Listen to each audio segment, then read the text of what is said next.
Si aujourd'hui tu entends la voix du Sauveur, quand elle retentit doucement et tendrement, peux-tu continuer à lui répondre non? C'est peut-être la dernière fois. Ce sera peut-être la dernière fois. Ce sera peut-être la dernière fois. Parce que Jésus appelle encore. Laisse-le entrer. Ce sera peut-être la dernière fois. Tu plaisantes parfois. Tu ne te rends pas compte du danger. Et tu ne vois pas l'abîme si profond et si clair. Un pas et tout sera fini pour toujours. Ce sera peut-être la dernière fois. Ce sera peut-être la dernière fois. Ce sera peut-être la dernière fois. Parce que Jésus appelle encore. Laisse-le entrer. Ce sera peut-être la dernière fois.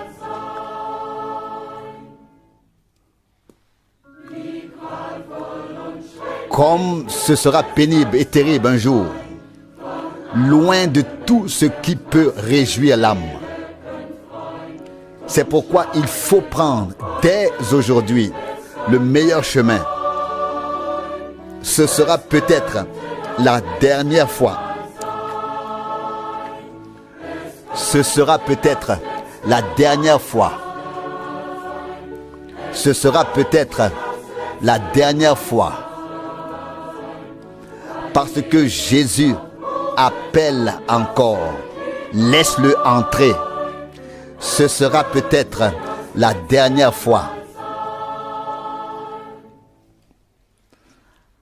En Jésus est la paix. Avec Jésus est le bonheur. Mais malheur à l'homme qui le rejette. L'heure vient où tu le regretteras.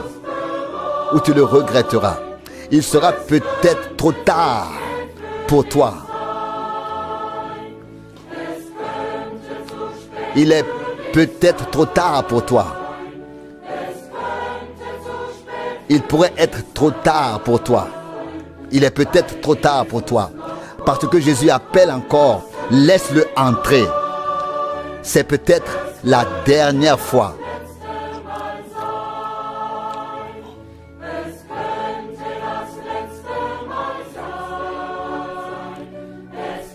Ce sera peut-être la dernière fois. Ça pourrait être la dernière fois. Parce que Jésus appelle encore. Laisse-le entrer. C'est peut-être la dernière fois.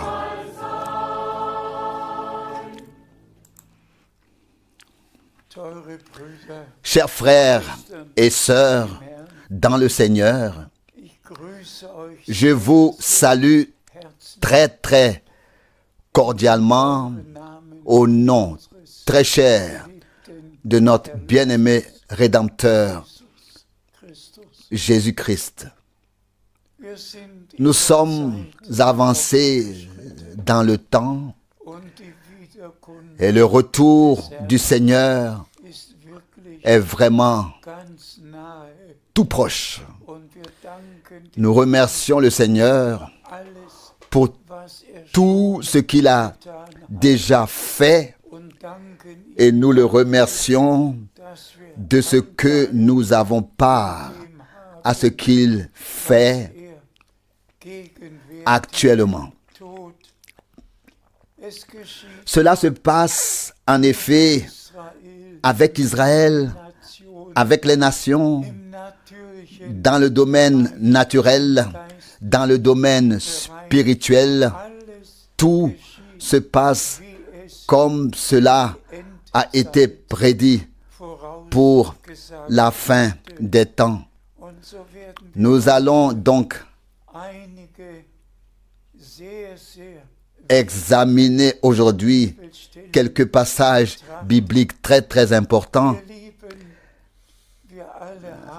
Bien-aimés, nous avons tous compris ce qui s'est réellement passé à cause de la chute, que toute la création, toute l'humanité est passée sous la domination de Satan. Et nous attendons que le Seigneur fasse de tous ses ennemis son marchepied. Il les a vaincus, mais nous attendons qu'il soit mis sous son marchepied. Que Dieu nous fasse donc la grâce de considérer quelques passages bibliques qui nous conduisent jusqu'au moment où le Seigneur prendra le pouvoir royal et où nous régnerons avec lui. Mais il s'agit d'abord que Dieu mène à bien avec nous en tant qu'Église et avec Israël ce qui a été promis et qui doit aussi se produire. Et nous remercions le Seigneur pour les signes de la fin des temps. Nous remercions le Seigneur de nous avoir accordé la grâce de reconnaître qu'avant le retour de Jésus-Christ, notre Seigneur, l'Église a vraiment reçu le dernier message par mandat divin. Et nous l'avons effectivement porté dans le monde entier au cours des plus de 60 dernières années. Et maintenant, nous attendons que le Seigneur achève son œuvre. S'il vous plaît, ouvrez-vous à la parole. S'il vous plaît, écoutez. S'il vous plaît, croyez. Et qu'il en soit vraiment ainsi, que le Seigneur puisse parler à chacun personnellement. Maintenant, Frère Borg va nous faire la lecture, s'il te plaît. Nous lisons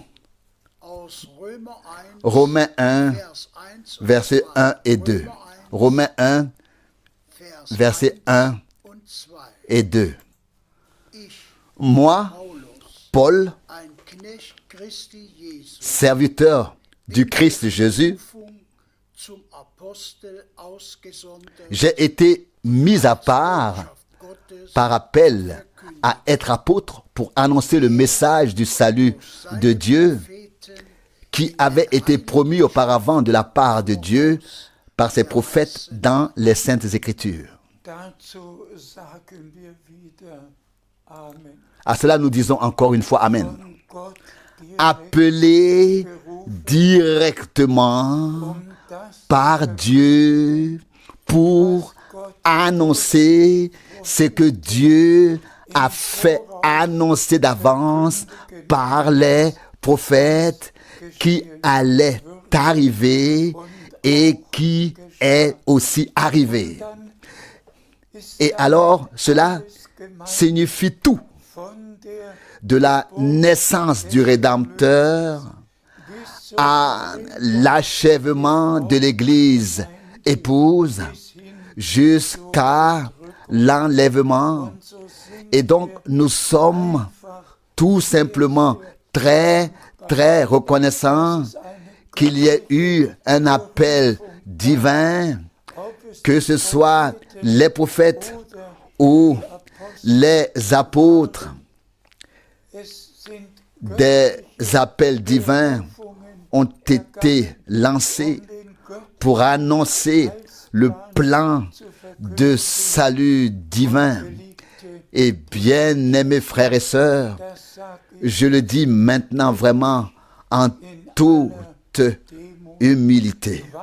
À quoi cela me servirait-il de dire Paul a été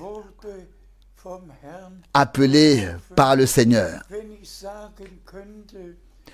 À quoi me servirait-il de pouvoir dire Frère Branham a été appelé par le Seigneur? Aurais-je le droit, moi, de proclamer ce que Dieu a fait annoncer d'avance par les saints prophètes, si je n'avais pas moi-même reçu un appel divin de le faire, à le faire? Vous voyez, l'appel divin est la condition préalable à la proclamation du plan de salut divin. Et c'est pourquoi je peux humblement faire référence à l'appel du 2 avril 1962. Je ne parle pas au nom d'une assemblée, mais au nom de Dieu. Et je proclame la précieuse et sainte parole de Dieu telle qu'elle a été prédite par les prophètes et nous a été laissée par les apôtres. Poursuivons notre lecture. Nous lisons de Pierre 1, verset 10. 1 Pierre, verset 1, verset 10. 1 Pierre, chapitre 1, verset 10. Les prophètes qui ont prophétisé touchant la grâce qui vous était réservée ont fait de ce salut l'objet de leurs recherches et de leurs investigations. Que le Seigneur soit remercié. Les prophètes qui ont prédit ce qui arriverait au temps de la grâce ont fait des recherches. Quand ce que Dieu leur a, quand ce que Dieu dit à travers nous s'accomplira-t-il? Quand ce que Dieu dit à travers nous s'accomplira-t-il? Et puis, nous voyons dans le Nouveau Testament comment on a commencé directement avec la première promesse qu'un prophète viendrait, comme il est écrit dans Malachie 3, verset 1. Voici, j'envoie mon messager devant moi. C'était la première promesse qui devait s'accomplir, puis toutes les autres. Les prophètes ont fait des recherches. Quand s'accomplirait? Quand s'accomplira ce que Dieu nous a révélé? Puis vint le temps où tout s'est produit dans l'ordre. S'il te plaît, nous lisons dans 1 Pierre chapitre 1, le verset 11. 1 Pierre chapitre 1, verset 11. Voulant sonder l'époque et les circonstances que l'Esprit du Christ, agissant en eux, indiquait lorsqu'il leur attestait d'avance les souffrances destinées au Christ et la gloire dont elles seraient suivies. Oui, c'était déjà l'Esprit Saint qui était dans les prophètes, qui indiquait ce qui devait arriver au Christ, le Messie, le oint. Ils ont fait des recherches, ils ont sondé, et le Seigneur, et Dieu le Seigneur, leur a fait la grâce que cela se produise encore et que cela soit classé bibliquement. Oh, comme nous pouvons être reconnaissants pour l'Ancien et le Nouveau Testament et pour la grâce que Dieu nous a donnée de pouvoir tout classer de A à Z selon la Bible. Le même esprit qui était en Christ était déjà dans les prophètes et a pu leur révéler tout ce qui allait arriver, ce qu'il allait endurer comme souffrance et comme mort pour donner la rédemption, pour nous donner ce dont nous avons besoin, à savoir la rédemption totale selon l'esprit, l'âme et le corps et la vie éternelle. Car nul ne peut vivre éternellement s'il n'a reçu de son vivant la vie éternelle. Et c'est ce qui est écrit dans Jean 1, dans 1 Jean chapitre 5, dans 1 Jean chapitre 5. Celui qui a reçu Jésus-Christ a la vie éternelle.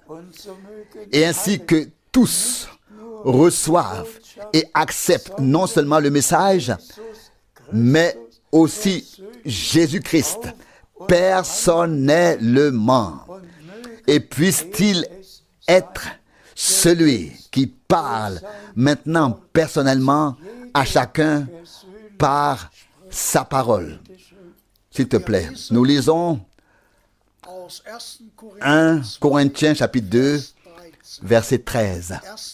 1 Corinthiens chapitre 2, verset 13. Et c'est de cela aussi que nous parlons. Non avec des paroles comme l'enseigne la sagesse humaine, mais avec des paroles comme l'enseigne l'esprit, en associant un contenu produit par l'esprit à un langage produit par l'esprit. Oh, que le Seigneur soit loué et remercié. Un contenu spirituel associé à une prédication spirituelle. Toute prédication doit avoir comme contenu la parole de Dieu. D'où l'accent mis sur le fait que nous proclamons ce que Dieu a fait, annoncé à l'avance dans sa parole par les prophètes. Et maintenant, nous relions l'Ancien et le Nouveau Testament. Ce qui a été prédit par l'Esprit et ce qui a ensuite été révélé par l'Esprit lorsque cela s'est produit. Donc, une annonce purement biblique du conseil de salut de notre Dieu. Loué soit le nom du Seigneur. S'il te plaît. Nous lisons le verset 5 d'Ésaïe 9. Ésaïe 9, verset 5. Car un enfant nous naîtra, un fils nous sera donné, sur l'épaule duquel reposera la domination. Et son nom sera admirable conseiller, Dieu puissant, Père éternel, Prince de la paix. Rendons grâce au Seigneur. La prophétie sur et à propos de la naissance du Sauveur. Et ensuite, il est dit directement tout ce qui sera révélé avec lui, en lui et par lui. Tout ce qui sera manifesté. quelle grâce de savoir dès la naissance qui est notre Seigneur et Sauveur. Dès la naissance, dès sa naissance, qui il est. Nul autre que Dieu lui-même, révélé dans la chair.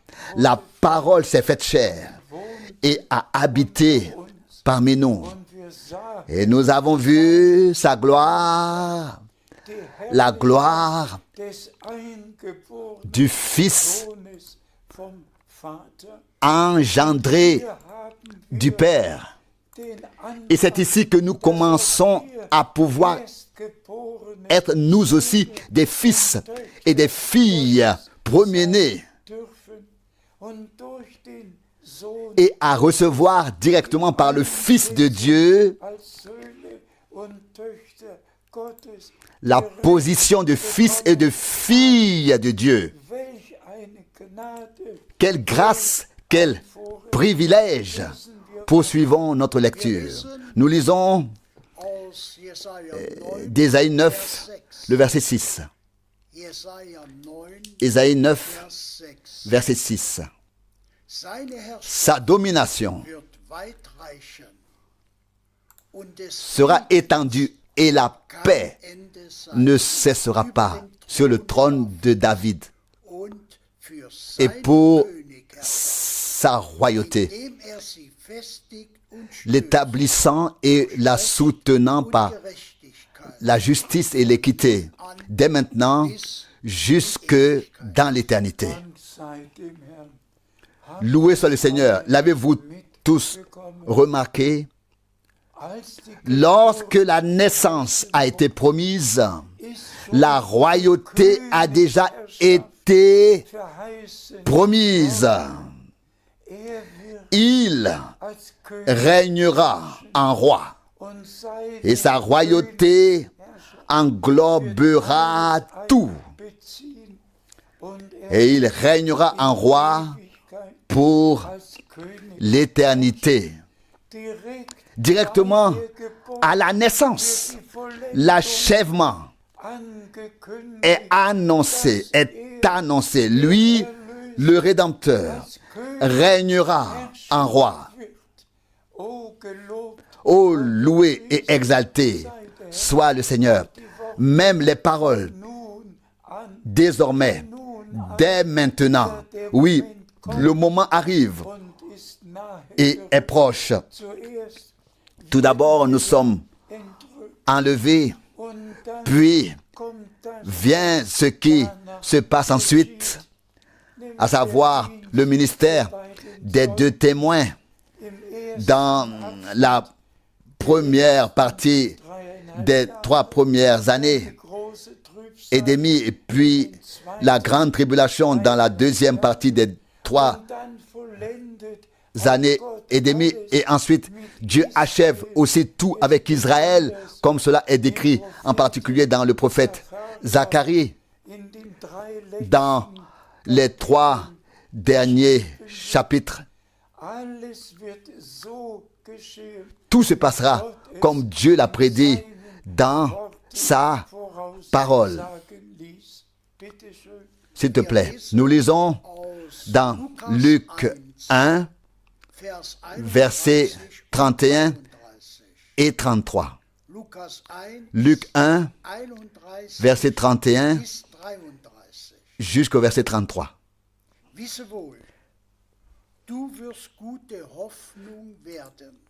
Et voici, tu deviendras enceinte et tu enfanteras un fils, et tu lui donneras le nom de Jésus.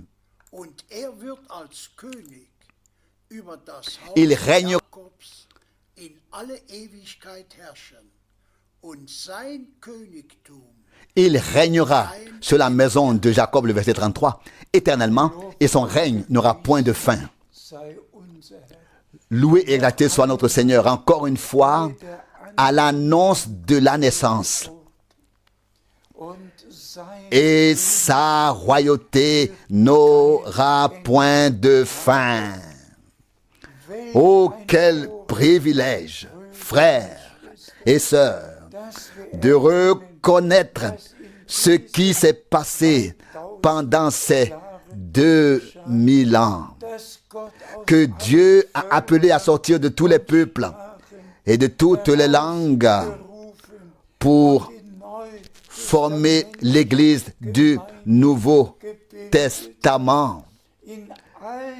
Pendant toutes ces années, la proclamation du message divin du salut a été adressée à ceux qui allaient le recevoir et l'accepter. Tous l'ont entendu. Mais seuls ceux à qui Dieu a fait grâce ont accepté, ont reçu. Ils sont passés du statut de fils d'homme à celui de fils de Dieu. C'est ainsi que nous remercions le Seigneur de nous permettre de voir et de reconnaître toujours du début à la fin tout ce que Dieu a fait. Je t'en prie. Nous lisons Zacharie 9, verset 9. Zacharie 9, verset 9. Pousse des cris de joie, fille de Sion. Éclate en cris de joie, fille de Jérusalem. Voici que ton roi vient à toi. Il est juste. Il est sauveur. Il est humble. Il est monté sur un âne, sur un ânon, le petit d'une ânesse. Cette parole aussi est connue de tous. L'écriture a été accomplie. Notre Seigneur a accompli ce qui était écrit de lui. Il s'est assis sur l'ânon de l'ânesse et il s'est accompli. Voici ton roi, Israël, vient à toi. Mais il y a là un mystère. En effet, Dieu le Seigneur n'avait d'abord choisi qu'Israël. Et c'est pourquoi les promesses ont été faites de manière concentrée. Voici que ton roi vient à toi. Mais notre Seigneur sera roi sur toute la terre. De toute la terre. Il sera roi de toutes les nations, à commencer par Jérusalem. L'écriture s'accomplit de toutes les manières. Dieu a commencé avec Israël, il achèvera avec Israël. Et entre les deux, il y a la période de l'Église du Nouveau Testament à laquelle nous appartenons. Loué soit le nom du Seigneur. S'il te plaît. Nous lisons de Matthieu 21, versets 4 et 5. Matthieu 21, versets 4 et 5. Or, ceci arriva afin que s'accomplisse ce qui avait été annoncé par le prophète. Verset 5. Dites à la fille de Sion, voici, ton roi vient à toi, plein de douceur, et monté sur un âne, sur un ânon, le petit d'une ânesse. Nous avons déjà insisté sur ce point. D'abord adressé à Israël, voici que ton roi vient à toi. Mais le Seigneur sera roi de toute la terre.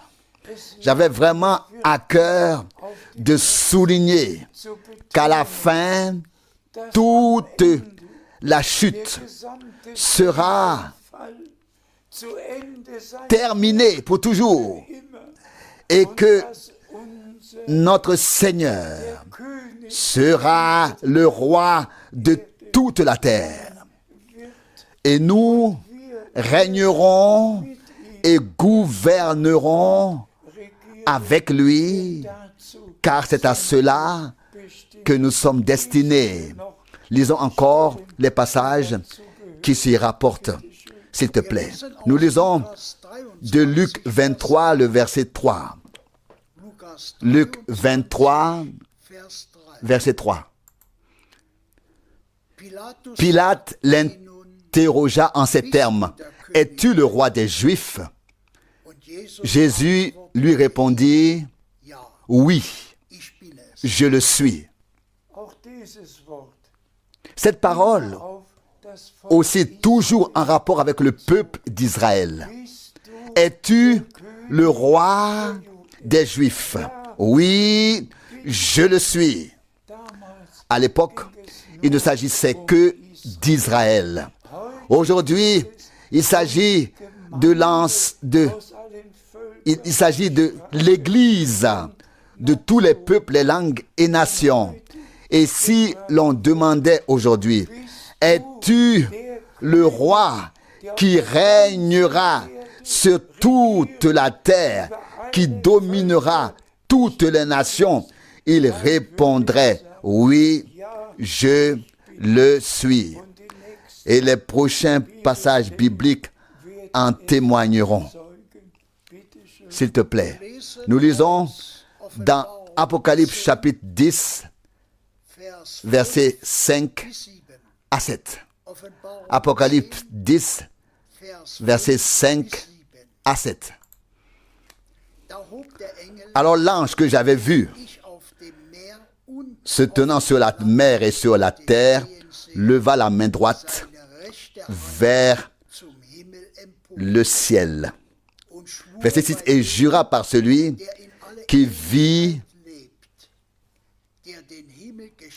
dans toute éternité, qui a créé le ciel et les choses qui y sont, la terre et les choses qui y sont, et la mer et les choses qui y sont, qu'il n'y aura plus de temps. Au verset 7. Mais dans les jours où la voix du septième ange retentira, où il sonnera de la trompette, le mystère de Dieu se sera alors accompli.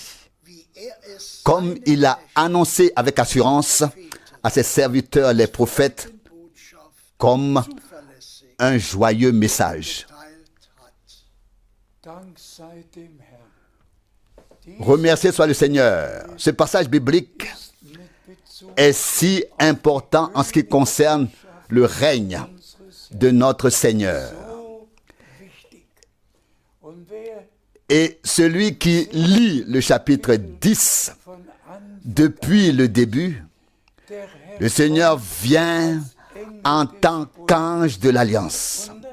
Et cela se passe après l'enlèvement. Cela se passe après les 7 ans. Cela se passe juste avant l'établissement du règne de 1000 ans.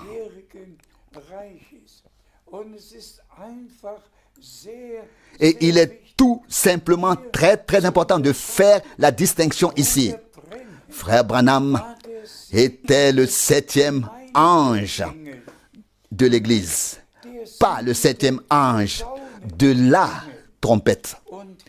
Et ici, il n'est vraiment pas question du 7e ange de l'Église, mais du 7e ange de trompette. En effet, 6 anges avaient déjà sonné de la trompette, et ce qui s'est passé dans les jugements des trompettes est bien écrit dans les 2 chapitres. Et ensuite vient l'annonce à l'ouverture du 7e sceau, et c'était parce que le silence se faisait dans le ciel. Frères et sœurs, l'annonce que notre Seigneur régnerait, un roi sur toute la terre, était la plus puissante qui puisse exister. Et c'est de cela qu'il s'agit ici dans l'Apocalypse. Il est écrit ici, lorsque le 7e ange sonnera de la trompette, alors le mystère que Dieu a révélé à ses prophètes arrivera à son terme. Et nous savons tous que nous avons parlé de la royauté, de la première promesse d'Ésaïe, dans Ésaïe 9. Il sera roi, il régnera comme roi. Es-tu le roi des Juifs? Oui, je le suis. Toujours roi, roi, roi. Et puis, après que les 6 trompettes auront fait ce qui leur a été ordonné, vous savez bien qu'au son de la 6e trompette, le soleil se transforme, s'obscurcit, la lune perd son éclat, les étoiles tombent du ciel. C'était déjà dans le temps après l'enlèvement, c'est-à-dire dans le temps où toutes ces choses qui devaient arriver à ce moment-là allaient se produire. Et puis l'annonce arrive. Lorsque le 7e ange sonnera de la trompette, alors le mystère de Dieu arrivera à sa conclusion. Et frères et sœurs, après Apocalypse 10, vient Apocalypse 11. Et là, on nous parle du ministère des 2 témoins. On nous parle de la construction du temple. On mesure le temple. Il y est dit que 42 mois passeront sur la ville de Jérusalem.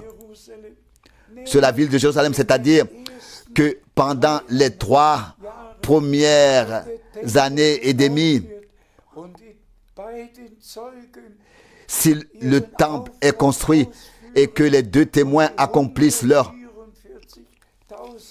mission et que les 144 000 sont scellés, il n'y aura pas de mal sur la terre. Sur la terre. Les 2 prophètes ont alors la parole. Seul ce qu'ils disent se produit pendant ce temps. Mais ensuite, quand tout cela sera fait, quand le scellement aura eu lieu et que les 144 000 se tiendront là où ils doivent se tenir, et ensuite l'annonce que quand le 7e sonnera de la trompette, comme je suis reconnaissant à Dieu, au chapitre 10, l'annonce, lorsque le 7e ange sonnera de la trompette, le mystère de Dieu viendra, comme il l'a déjà annoncé à ses prophètes dans l'Ancien Testament. Alors, cela deviendra alors réalité. Lisons ce qui se passe au moment où il devient réalité. Lisons cela. Nous lisons, s'il te plaît, nous lisons dans Apocalypse 11, verset 15. Apocalypse 11, verset 15. Le 7e ange sonna de la trompette. Alors des voix fortes se firent entendre dans le ciel, criant: la royauté du monde est parvenue à notre Seigneur et à son oint. Et il régnera comme roi pour toute l'éternité. Alléluia. Nous pouvons ainsi le crier du fond du cœur. D'une part, l'annonce, d'autre part, l'accomplissement. Oh, comme nous pouvons être reconnaissants. Frère Branham, en tant que septième ange de l'Église, qui devait apporter le dernier message divin avant le retour de Jésus-Christ, notre Seigneur a accompli son mandat divin. Et frères et sœurs, j'ai été témoin pendant 10 ans du service que Dieu a donné à frère Branham. Un homme envoyé par Dieu, le prophète Élie, qui devait rétablir toutes choses dans l'état primitif. Et c'est lui que Dieu a utilisé pour tout remettre en place dans l'Église. Frère Branham, pour tout remettre en place dans l'Église. Frère Branham a annoncé tous les enseignements bibliques, toutes les expériences bibliques, tout le conseil du salut. Et nous sommes très, très reconnaissants à Dieu. Il était donc le septième, le dernier messager, avec le dernier message. Et de même que tous les prophètes ont reçu la révélation de ce qui allait arriver, de même, frère Branham a été un prophète promis. Voici que je vous envoie le prophète Élie avant que ne vienne le jour grand et terrible du Seigneur. Frères et sœurs, nous avons affaire à une période prophétique. Et nous avons lu ce qui arrivera à la fin de cette période. Pour nous,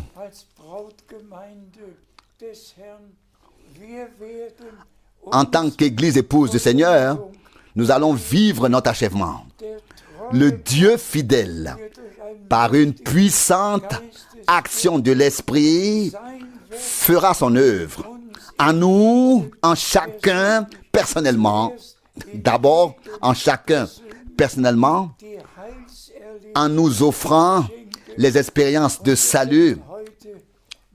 Et nous ne pouvons vraiment que dire aujourd'hui, Dieu fidèle, nous qui croyons au plein évangile, accorde-nous toute bénédiction par grâce, car nous croyons comme le dit l'Écriture.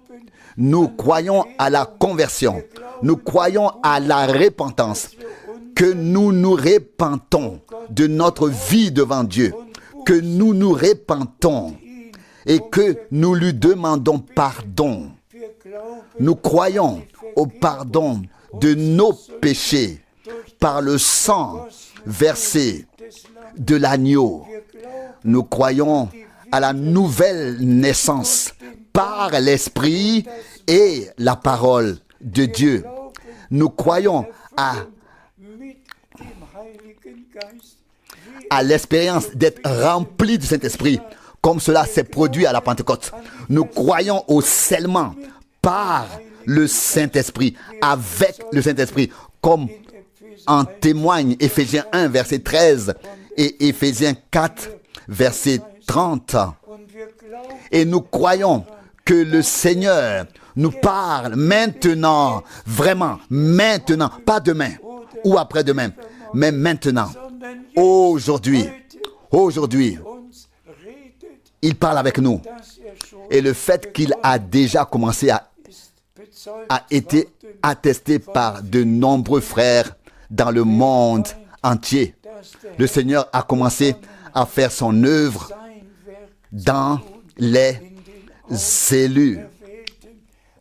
Tous reviennent à l'unité de la foi. Tous reviennent à la pure doctrine au pur enseignement biblique. Et ainsi, le Seigneur achève son œuvre avec nous. Nous avons la promesse de notre Sauveur. Voici, je m'en vais vous préparer une place et je reviendrai vous prendre avec moi. Et puis, il y a les passages glorieux qui parlent de l'enlèvement, que ce soit 1 Thessaloniciens 4, que ce soit 1 Corinthiens 15, les différents passages bibliques qui parlent du retour de Jésus-Christ, de la résurrection, de ceux qui se sont endormis en Christ, de notre transformation corporelle et de l'enlèvement. Et nous croyons de tout cœur que Dieu a envoyé Frère Branham pour annoncer à l'Église tout le conseil de Dieu sans rien omettre. Et nous ne devons omettre aucune expérience de salut non plus. Nous devons faire toutes les expériences de salut. Elles doivent devenir une réalité divine dans notre vie. Car c'est ce qui est écrit. Tous ceux qui étaient prêts entrèrent avec lui au festin de noces. C'est notre appel à sortir, notre mise à part, notre préparation pour que nous soyons en tout point en accord avec Dieu et la parole de Dieu. Et maintenant, en résumé, soyons reconnaissants. Soyons reconnaissants d'avoir bien compris le plan de salut de notre Dieu et que Frère Branham ait pu dire comme Paul, je vous ai annoncé tout le conseil de salut et c'est ainsi que je peux aussi dire l'ensemble du conseil de salut a été annoncé tel qu'il nous a été laissé dans la Bible. Et nous sommes si reconnaissants à Dieu que nous sommes bibliquement, véritablement, bibliquement croyants. Et comme nous avons lu dans tous les passages bibliques, ce qui a également été mentionné dans la première promesse de la naissance du Sauveur, à savoir que notre Seigneur régnera en tant que roi pour l'éternité. Après 2000 ans, le Seigneur accomplira cette promesse et nous régnerons avec lui. Après les 7 ans du repas de noces, nous descendrons avec lui et partagerons la royauté avec lui. Loué soit son nom. Lisons encore, s'il te plaît. Nous lisons dans Apocalypse 11, versets 16 et 17. Apocalypse 11, versets 16 et 17. Et les 24 vieillards qui étaient assis devant Dieu sur leur trône se prosternèrent sur leur face et ils adorèrent Dieu.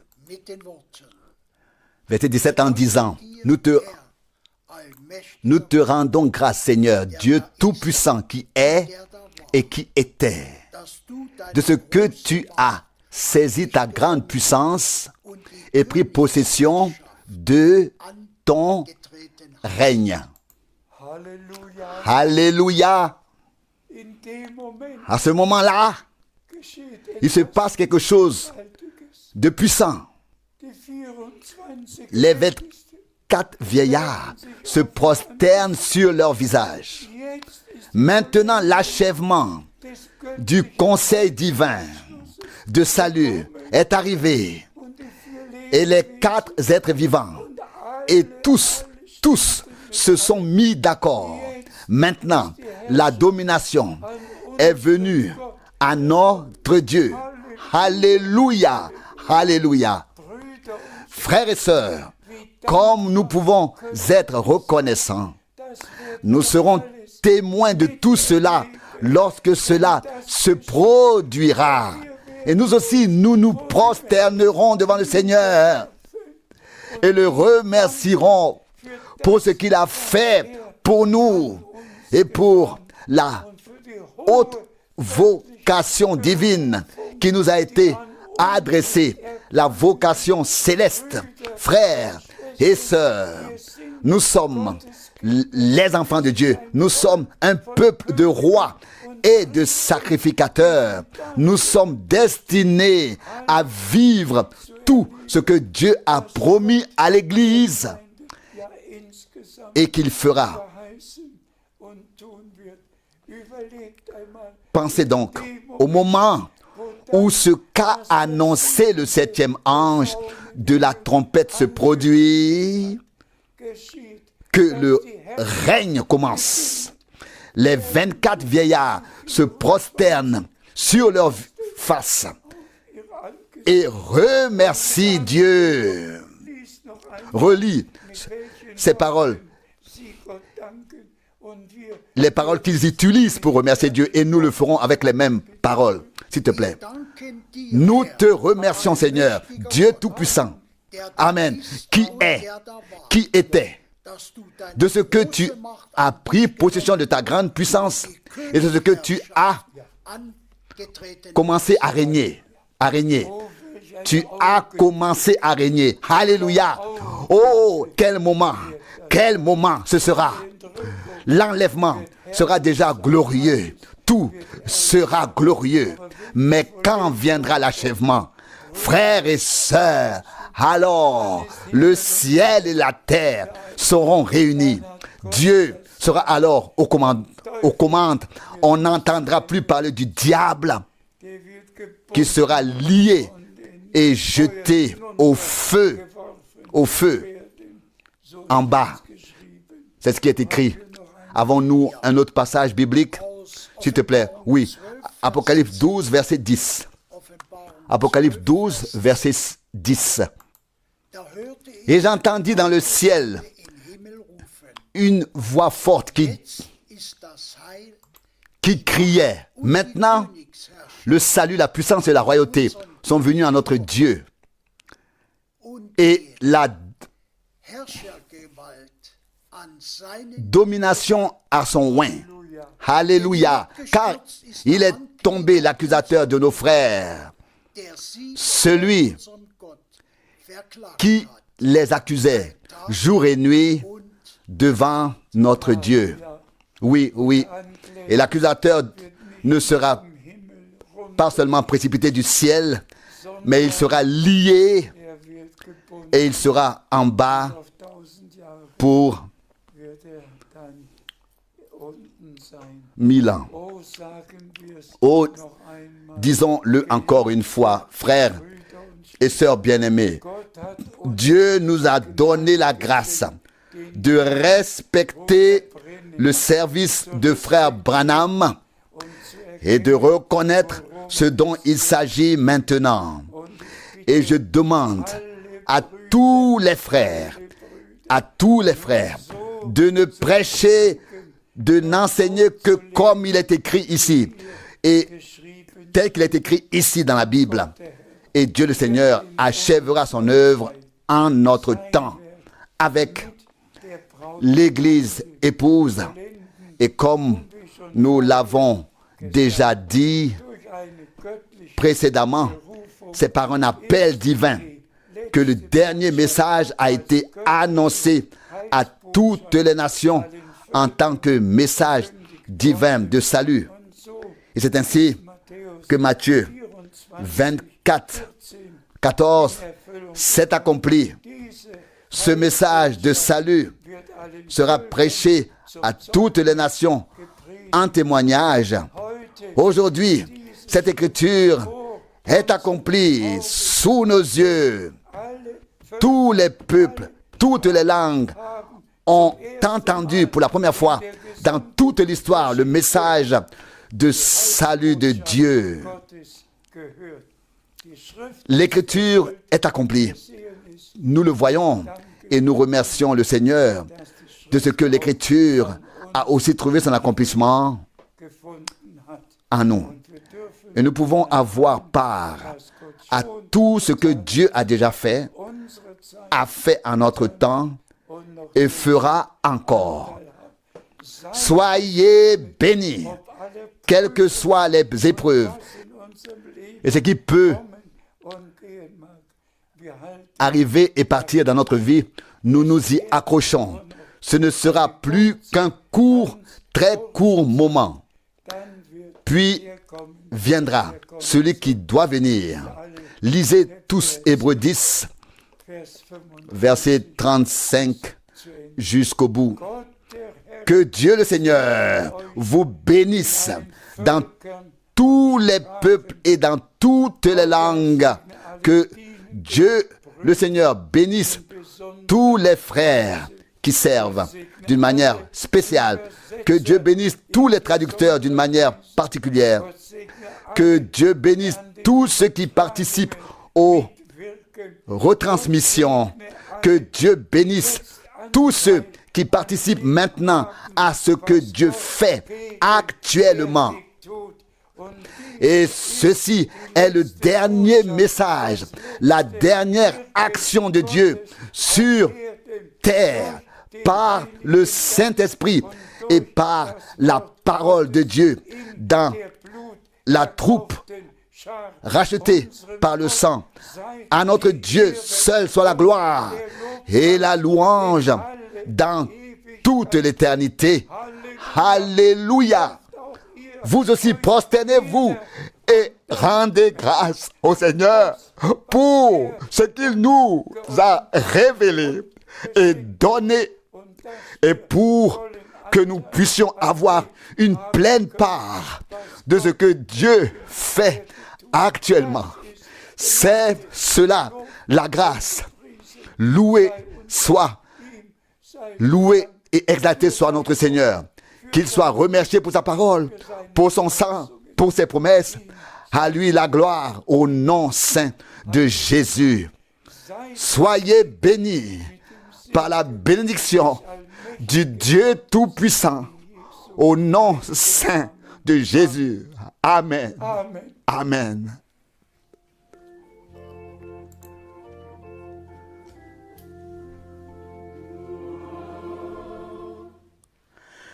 Je chanterai la grâce et la justice.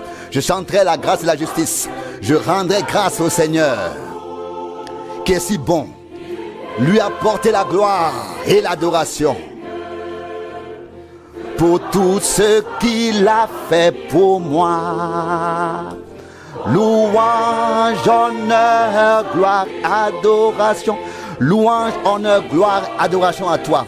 D'un cœur reconnaissant, Seigneur Jésus, de ma part, pour toutes tes grâces, pour toute ta fidélité dont tu fais preuve à chaque instant.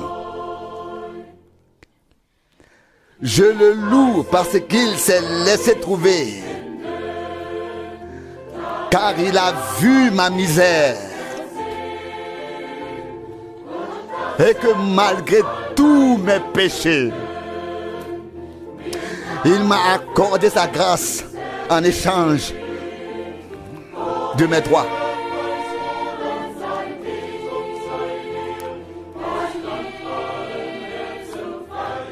Louange, honneur, gloire et adoration à toi, d'un cœur reconnaissant, Seigneur Jésus, de ma part, pour toutes tes grâces.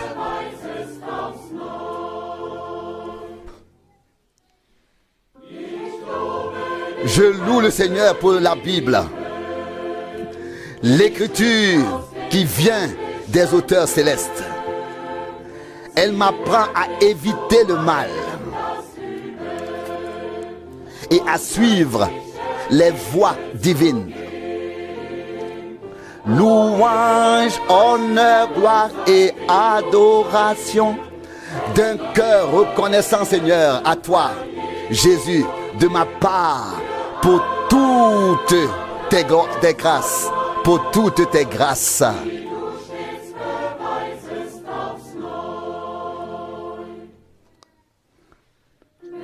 Même si parfois les tempêtes font rage et que le tentateur s'approche de moi, je regarde vers le haut avec foi et Dieu me donne aide et conseil. Louange, honneur, gloire et adoration à toi d'un cœur reconnaissant, Seigneur Jésus, de ma part, pour toutes tes grâces, pour toutes tes grâces, pour toute ta fidélité dont tu fais preuve à chaque instant. À chaque instant. Louange, honneur, gloire et adoration à toi d'un cœur reconnaissant, Seigneur Jésus, de ma part, pour toutes tes grâces, pour toute ta fidélité dont tu fais preuve à chaque instant. Louange, honneur, gloire et adoration à toi d'un cœur reconnaissant, Seigneur Jésus, de ma part, pour toute ta grâce, pour toute la fidélité dont tu fais preuve à chaque instant.